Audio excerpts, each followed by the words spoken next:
confessions number 2. I wanted to give a quick rundown on a new blog post that I did. It is all about moments after birth, the first 3 preventative medicines that all children in the U.S. routinely are given when birthing in a hospital. So this is going to be just a quick synopsis of what I share in my blog post. If you are interested in more, go to fosteringmamabears.com and check out the full article. You also can check out the link on my page in the top banner. If you have any questions, let me know. So the first 3 medicines that are routinely given to all babies in the U.S. are the hepatitis B vaccine, the vitamin K shot, and erythromycin, which is the eye ointment or eye drops to prevent conjunctivitis in newborns. So these 3 things are part of the birth vaccine schedule. If you are interested in knowing what all your newborn or your children have received, you can go to CDC and check out the full schedule. One thing I wanted to point out, when we were children, I was born in 1989, but people who are in my generation or older had 24 vaccines, and our children now are currently up to 69, not including the COVID vaccines that have recently been pushed for 6-month-olds, 5-year-olds, 10-year-olds, etc. So just wanted to put that quick thing out there. I feel like that is a huge eye-opener for many people. If you are just interested in having all the information, knowing what your children are receiving, and knowing more about what you're putting in their bodies and on their bodies. So this blog post, as well as this episode right here, is not to persuade you. It is not to make you feel like you should or shouldn't do something for your children. It is simply to inform you. I feel as parents, we have the right to all of the information for anything that is going to be happening to our children. But as parents, we also have the duty to seek all of the information because it is not as readily available as it should be. If you go to, for example, let's start with whenever your child is born. It is not something that you are given a insert on and given all the facts on, hey, this is what we're going to be injecting into your child. These are the possible side effects. This is what this contains. It's not like that. Instead, it's just you sign your consent, and unless you feel otherwise, they are going to routinely give your child those 3 things immediately after birth, minutes to hours after birth. And it is protocol for them to do it before your baby is discharged from the hospital. So if you are somebody who is interested in more information on it, I definitely encourage you to ask questions.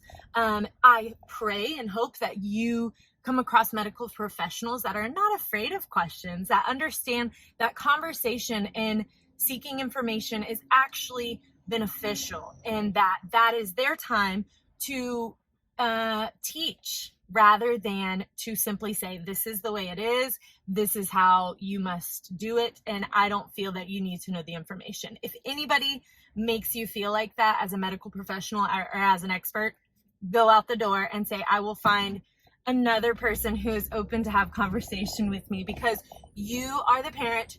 You have the right to know all of the things that are being put into your child. So that's my first little rant on that. You have the right to ask for more information. You have the right to delay if you are not comfortable with giving your child anything moments after birth or within the first month of their life, or whatever you may be comfortable with based on your research. You have the right to do a delayed schedule. You also have the right to completely refuse services. This is something that can be advised against based on the doctor you go with. You also, again, can find doctors who are medical professionals, who are very intelligent, and who are very informed on all of your rights and they will allow you to make that decision on your own. They should provide you with all of the information needed and let you make that decision as a parent. So just wanted to share that. If you want to know more about all three of the things that your child is given at birth, go check out my blog. I do a quick dive into everything that I've researched.